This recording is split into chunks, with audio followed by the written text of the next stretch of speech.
If you like this video, please consider supporting me on Patreon. For just $1 a month, your name can appear at the beginning of this and many other upcoming videos.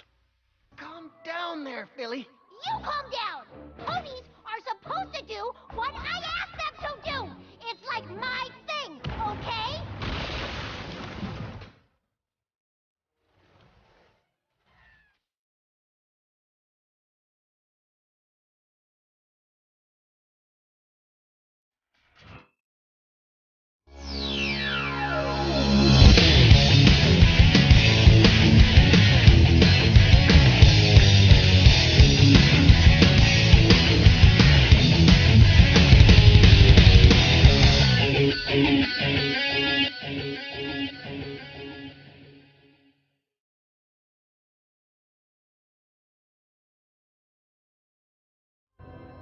Of all the episode synopsis I've been hearing about, Frenemies was the one that I was the most intrigued about. In spite of the episode not putting its primary focus in the battle with Grogar, we're still getting an episode that's meant to play into a future storyline. To get his minions to work as a team, Grogar sends Cozy Glow, Tyrek, and Chrysalis on a mission to retrieve his bewitching bell, a relic of his power taken by Gusty the Great and placed at the top of Mount Everhoof. The trio are reluctant at first, but eventually agree to take on the mission. But instead of working together, they seem to think they can retrieve the bell on their own, only to fail miserably. So after they end up failing, unsurprisingly, they decide that the only way to retrieve the bell is by working together. But will it be enough? Initially, I was worried about this episode suffering from the same problem as She's All Yak, with the base premise being really predictable to the point that it lowers the rewatch value. The villains start off hating each other, then something happens to make them work together, and in the end, they start to appreciate each other's presence. And in some ways, it kinda comes across as easy to see coming. But what saves it is the fact that this episode is so much fun and so entertaining. And it all boils down to the chemistry between our three main leads. Tyrek, Chrysalis, and Cozy Glow in this episode are amazing. Absolutely top-notch. The dynamic between them is great, and the episode comes up with really fun ways for them to work off each other. The ways their egos clash, the ways they point out each other's failings, the ways they try to one-up each other and be in charge, they're all done in a way that helps to set up the story very well. Although the beginning is typical, it picks up very strongly fairly early on, fighting off the predictable formula that you would normally expect from this kind of story. What makes the chemistry work so well is that the episode knows how to handle them individually and get them to collide in an entertaining way, retaining the most enjoyable aspects of their personalities while adding a few new dimensions to their characters. Cozy Glow, for instance, is a total riot. The episode does a really good job juggling these two sides to her in a way that benefits the comedy and the pacing, acting all sweet and kind to gain people's trust and approval, but doing it all as an act to maintain dominance. And when things don't go her way, she just lets it all loose. Her angry moments are so well timed and so exaggerated that you just can't help but crack a smile when watching them. And the voice acting just makes it so much more amusing. The tone in which she delivers her lines perfectly fits the expression, and they also take time to show her cunning side too.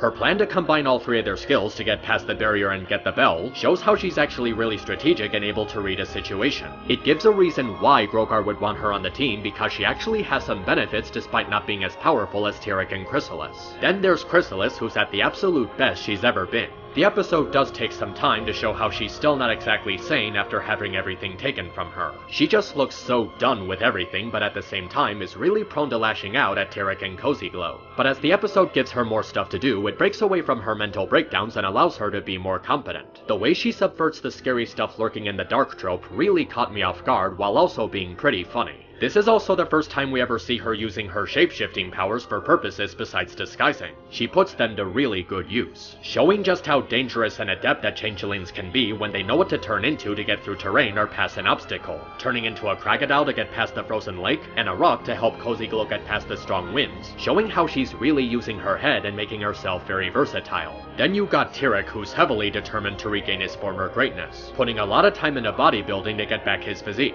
But he's not just a big brute. He also manages to display some common sense. He knew that it would have been foolish to go out there by himself, so having him wait for the other two to fail and get information from them shows how he still puts his manipulation and foresight to good use. There's also a scene where he's lifting weights while trying to inspire himself with a painting of his former glory. Considering that Tyrek was the one who most likely painted it, it would actually be a pretty interesting play on his character, showing how he's somewhat of an artist while also being a bit destructive in his craft. And that scene where he sticks up for his gram while arguing with Cozy Glow?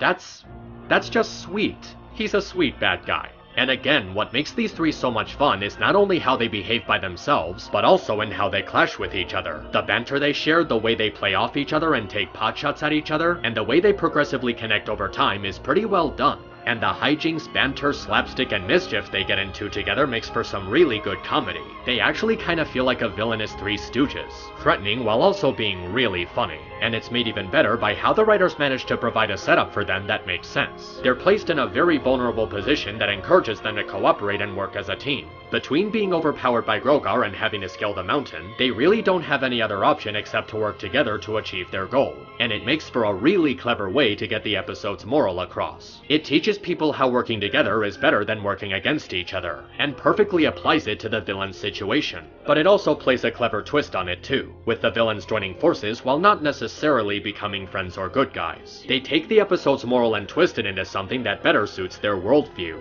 They even agreed that they're gonna go back to backstabbing each other after dealing with Grogar and the main seven, which is a really refreshing take on the bad guys realizing something important trope. And I do think that it makes sense for Chrysalis to be the one to keep them in line. Obviously she would detest friendship the most since it took away everything she ever cared about. Seeing her hive and her subjects being taken away from her and being forced into hiding, which eventually started to destroy her sanity. And even after that, she still allowed herself to be vulnerable by giving Tarek her magic. I actually really started to feel for her in this episode. But aside from that, the episode has some other great qualities too. The song, Another Way to Be Bad, is a really standout musical number. The beat is really catchy, and it maintains an upbeat tone while also being sinister at the same time. The lyrics have a pretty epic feel to them, and the villains do a really good job harmonizing with each other while also trying to one-up each other. Definitely one of the best songs in the last few seasons. And the animation? Holy cow, the animation. This is by far the most expressive the characters have been all season. There are so many faces in this episode and they are off the charts. The way the animators so perfectly exaggerate these expressions and apply it to the performance of the voice actors just makes them so great to watch. And I really just like the way these three bond over time in a way that feels in character. Sharing stories, making fun of Twilight, cooperating with each other, playfully poking fun at each other, it makes their team up feel really wholesome and detailed. Finally, there's Grogar, who manages to get more and more menacing every time I see him. In spite of the other three trying to catch up with him, he always finds a way to keep himself above and apart. His impatience with them starts to reach a breaking point when he really starts to display his power to get them to cooperate. This guy does not mess around. He's very straightforward and very serious about this, and the power that he shows off also feels really threatening. If he's really supposed to be this strong without the bell, imagine how powerful he'll be with it. It's a really nice food for thought that keeps you invested in a villain's presence. There is one concern that the episode brings up, the idea of these three getting reformed. I don't know for sure if they will get reformed since they made their motivations very clear, but they did show a moment of vulnerability when working together. Maybe they'll recognize the value of friendship but twist it around so they become friends while still remaining villains. It might be possible for them to be anti-heroes if their redemption is laid out and paced properly, but right now they're not really in a position to get reformed. Their crimes were pretty severe, and even if they team up with the heroes to fight Grogar, that's obviously not gonna get people to forget about the stuff that they did.